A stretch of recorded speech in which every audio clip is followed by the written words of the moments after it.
to uh, OBS. Working. I made a bunch of adjustments. Yeah, sounds a little hot. We'll turn it down a little bit. It was a little hot yesterday as far as the mic goes. It's cold here. It was in the 60s both days riding in. Okay, let's get over to the proper screen and start the show. 5, 4, 3, 2, 1. I'm John Miglosh for the Wisconsin DMA and the International Society for Strategic Marketing. Well, we got some shocker news today. I'm not sure quite the scope of it, but I wanted to talk to you about it. And I'll put the link down below in the show notes over on YouTube and on LinkedIn for sure. And Deborah Korn has an article in print. Let's see what it is. Print Impressions. I wonder what PI stands for.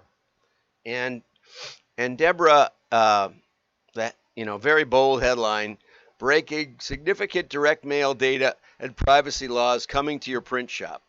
Very scary headline.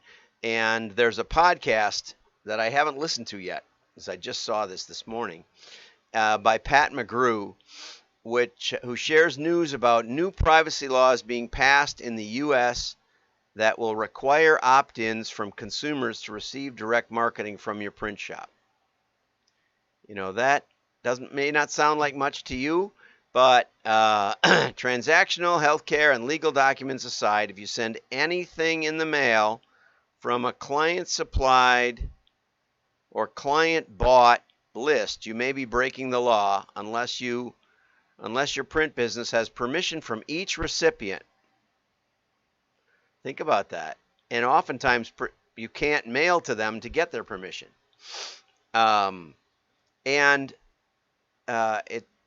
Deborah says we need to get prepared and work together as an industry to minimize the damage, which I don't see a lot happening with the print industry is working together.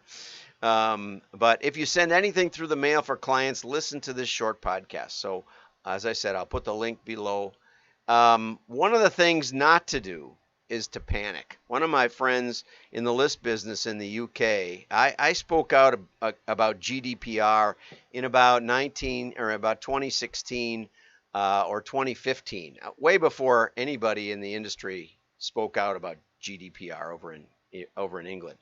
And one of the concerns was that there was similar language in it. And J.D. Williams, this is my understanding again, J.D. Williams decided unilaterally, without the government telling them to, just to avoid any possible infringement. One of the biggest catalogers in the UK decided to delete all of their customer data. I haven't heard of it either, Richard. Was today, just today. They deleted all of their customer data beyond 0 to 12 months. And as far as I know, decided not to even make backups because they were so scared about all the fines for keeping customer data that was beyond 0 to 12 months. The rest of the mailers in the UK got together and said, this is crazy. We've been mailing for decades. Our customers like our mail. And they went to the, I forget the name of the office, of enforcement, whatever it's called, over in the UK. It's like an inspector general or something. And they went to them and they said, are you kidding? We have been doing business like this all along. And the inspector general said, oh, no, we don't care about that. That's not something we would care about at all. We're perfectly fine with you mailing. That's just the way we are. Oops, there goes the sound again. That's just the way we do business. It's no problem at all. And so everyone else was able to keep mailing and even rent lists and exchange lists as they had always been doing, because they decided there was no harm in it. Now, one printer in Canada and I were talking about these laws, and in Canada, and he said they'll never shut down direct mail because the government makes money from the mail. And there's something to that. I think. So my guess, having not listened to Pat's talk, my guess is that this is legislation coming at the state level or the township level or something that doesn't recognize the benefit of direct mail, and that's going to be a challenge as it is. We've always fought against junk mail. I like the name because what else in life can you throw away without thought? Even if it's something you meant to look at, you say, oh, another one will come in a while. So mail is very empowering, even if you throw it away. But that aside, I had a client and we were going to launch a catalog. And when we originally launched the catalog, we had like, I don't know, 1,000 customers or something back in the 80s. And now they have like 100, they had like 120,000 customers that had done business with them. And I explained to their IT people that even though these weren't, they had done business as part of other arrangements that this company managed. But we did have a transaction history with them, and many of them were business addresses. And so it's perfectly fine to mail them. It's not an invasion of privacy. I really want to find the Supreme Court case because I quote it that the distance from the trash can from the mailbox to the trash can is sufficiently short as not to constitute an invasion of privacy. I'm told that was a big direct mail ruling. We got to find that.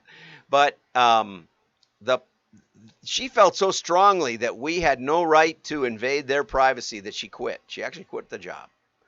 And because she thought we should not be mailing people things that they're not asked for. But if you think about it, that's the essence of advertising.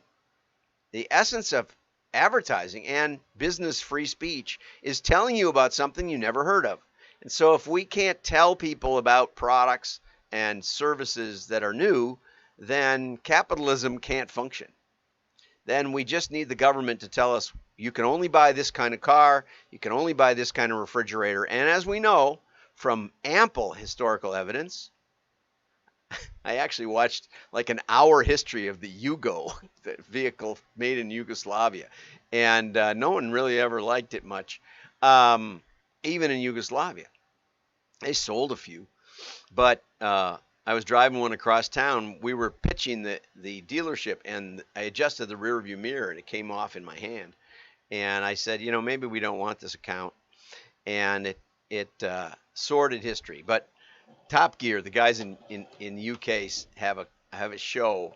Did communist countries ever build a car anyone wanted? And there's collectors that just specialize in old communist cars that they have to keep running. But anyway, so I'll get you more information on this, but we do need to keep an eye on it. We don't want to be knee-jerking reaction like J.D. Williams and just trash our entire business. I had one of the oldest catalog in America. We did their data work just recently for a couple of years. And they hired a compliance officer. This is where you get in trouble. And they put in our contract that I had to comply with CCPA in California. Now Colorado's got one coming out, CPA, I believe it's called. And I said, I refuse to sign this contract. Go find somebody else. And they said, well, what do you mean? You don't want to work with us? Oh, I want to work with you more than anything. But I'm not signing a contract that says I have to comply with laws that are ill-defined and probably not in the best interest of the consumer. There were issues like, if a consumer asks to be taken off your file, you have to take them off your file. I said, that's really nuts. Because if you're renting lists, then the next time you rent their name on a list, they come back and sue you. In California, they had that right, or they do have that right. I said, much better would be not to delete their name, but to keep their name on record and use it as a suppression list on any list you rent, so that you make sure you don't mail them. That's much more sane. That's the way the law should be written, that you suppress the name from a mailing. But anyway, very, very interesting, and we'll keep an eye on it. Great article here by Carl Fremont. He says, opinion, what today's marketers can learn from the direct mail era. And I'm not sure when that was, because it still seems to me to be happening. But excellent article in Ad Age of all places. Excellent, Carl. In a single piece of mail, there are a myriad of elements that can be tested against a standard control letter. A change in the words could yield a 10 or 15% lift in the response rate. And I had one that was a folded postcard rate, little mailer from Deluxe Check, and we got a 20% lift by just changing the words and moving stuff around a little bit. It was about a coupon book for collecting rent, and I added a money saving way to collect rent or something like that, and a couple other things, and 20% lift against control. Not just, it bothers me so much that all of the articles I read on mail or even on testing don't talk about control. You have to have a control, and see, Carl is implying a control could yield a lift. Lift implies control. Comparison, real-time comparison. We play the teams head-to-head on the same day in the same lists and see what happens. That's a real test. Really not. Oh, good. Oh, this is great. Richard found an article that debunks McGrew. I think we'll be focusing on that tomorrow. We're going to check out this podcast. Thank you, Richard. I will definitely look at that. That is so excellent. Because, as I said, you got to be careful that you overread these, and especially if you have somebody in your company that's a compliance officer where their job is to make sure the company follows every rule and dots every I. You know what? Sometimes that's a big mistake. That can get you in more trouble. Do you want the intent of the law, or do you want the letter of the law? I'll tell you what, you want the intent. That's the way I drive my car, too. Okay, so decades ago, it took months to send out marketing materials, get responses, analyze what works, but today we have instantaneous results, and yet we test almost nothing in a controlled, well-designed environment. Artificial intelligence and machine learning, yeah, we can multiply the ability to test like 100-fold. I can test 100 things, 100 variables at the same time in a mailing. Yes, I can. So but you have to have a big enough mailing, and most don't. Okay, but testing is more than just access to data and holding up data. Testing requires a bit of bravado because it costs money. I went around and I called up some of the leaders of NMOA, the owners of catalogs, and I said, "What are you testing right now? Do you test enough?" Because one of the presidents or past presidents or something said, we don't want to talk about testing at NMOA because everybody tests enough. I said, I think you need something on testing, and I ended up doing a talk on it. But I called up one company, and again, the oldest catalog in America, and I asked if they thought they tested enough. This was someone in circulation, and they said to me, no. It was Larry. I got to call Larry. I got to see how Larry's doing. Anyway, Larry said no because the CFO says if you have two different offers, one is going to, by definition, do better than the other, which means that the loser eroded our margin, our total margin, and that's true. It did. It always will. It's baked into testing. Even if you ignore the cost of building a different piece, which is virtually nothing these days, unless you're doing a full format test. But there's really, there's no cost in changing words, not anymore. It's really, you can do that really so easily. It's not like we have to cut separate cylinders on our rotogravure. Anyway, testing is more important than ever. I contend that there's almost no brand that knows their customer because they don't test. And just an A-B split on a number of clicks is not a test. In my opinion, it's not even valid because you don't know who's seeing the ad. Without a high enough engagement where people are seeing it and some are ignoring it and some are buying, without that kind of environment, you just don't have valid results. You can draw conclusions, but try and extrapolate that. We'll get that into that a little bit more. So brands invested in their direct-to-consumer platforms, now they need to make testing standard. Continual testing should be part of any brand's growth culture. So here are 6 things you can think about. Determine KPIs, and he's got lifetime value and ROAS. I was talking with someone yesterday, very knowledgeable person who didn't know what that was, and I said it's return on ad spend. The trouble with it is that, I mean, Google made it basically famous because they don't know what your margin is, right? They don't know what your cost of goods is. They don't know what your cost of order processing is. So they just take your ad cost versus your sales, top line sales. They don't know your rate of return. They don't know anything, okay? But what your KPI should be, and this is what I learned from day one in direct mail, was EBITDA, earnings before interest, taxes, depreciation, and amortization. And you say, I don't know what taxes are going to be and depreciation. I don't know any of that stuff. I don't know how to figure that out. You know, it doesn't say that you have to figure this out. It says before. You got to remember that. It means before you start doing the teeny weeny tweaky stuff, what's our cost of goods that we have to subtract from sales? What's our cost of order processing that we have to subtract from sales? And what's the cost of our advertising that we have to subtract from sales? If you take those 3 elements carefully done, and I can do that for your company, then you have a number that the CFO is going to actually like. Call it EBITDA. And if he fights with you on a little of this or that, you cave and say, yeah, sure, fine. Anyway, set up a test design. And I would say this shortcuts the process a little bit, this article, because first you have observation.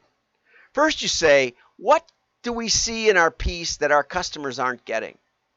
And I could do a whole webinar on this, and maybe I should, but we're not going to. But in order to set up a test design to find the variables you're testing and determine the size of the test structure, you first have to decide what variables matter. And it's an art, which Carl says, because there's obvious things that you should fix. If there's no response device, if there's no link to click on or QR code or 800 number or something, then, or website mention, you need to put that in. Don't test putting it in and not putting in. You just put it in. If you've got a good best practices consultant, he'll say, this is the things you need to fix. That's good. Let him do that. Get somebody. Call me. Anyway, but on the other hand, I've seen a lot of companies who were committed to testing, but had tested so many things and really kind of thought they knew what they were doing, that they were testing, you know, does a pink envelope versus return envelope versus a blue envelope matter more, right? Or does a pink background and a blue background matter more? And that is trivial and there's no benefit to that. So you got to kind of be in the middle where there's an important variable that can be tested easily, but that isn't something you should just fix. And you got to get somebody with some experience on that one. Determine the platforms and channels. Mentions email, paid media. How about mail? Mail is the #1 environment to test because you have high engagement. And because we know who saw it, we know it got delivered, we know it went to a decision maker within the household. So we know it got ignored, or it got a result. It got a sale.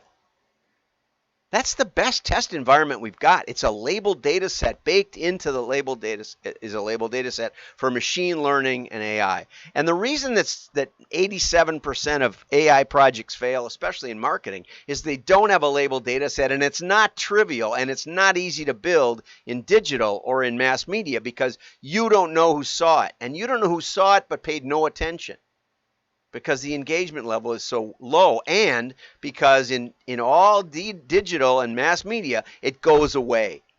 If you don't look at your email carefully, more come in. It covers it up. If you walk away from the TV, the commercials still run. Same thing with your YouTube channel that you forgot, and it's on all night. It continues to play different stuff. Okay? Establish a test budget.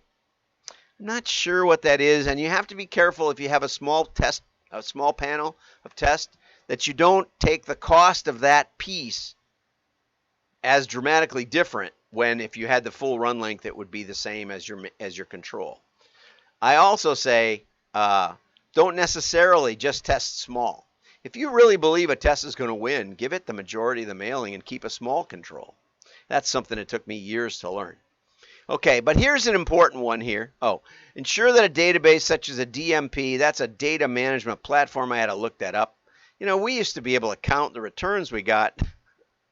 You know, we'd take a fat, juicy marker because we forgot to key code them and put purple on one and put green on another or something down the side of the print stack. And we could just count the greens and the purples that came in. I mean, they don't need a data management platform, but, you know, I'm not against it. But lastly, incorporate test results in the next round. The funny part is that unless you have a hypothesis to start with, unless you have something you've observed and suspect that matters, and then you craft a test explicitly to test that hypothesis, you don't yield an explanation. You don't have a causal story that tells why that 20% happened. If you just take a random word generator and stick a new word in and you say, oh, that did 20% better, what can you extrapolate? You can't build it into the next package. So you need a hypothesis to get a theory. And a theory is something that you can use over and over and over again into the future. So when I was VP of marketing at Sales Guides, which then became Norscot, I was handing out my catalog that I was very proud of to business owners.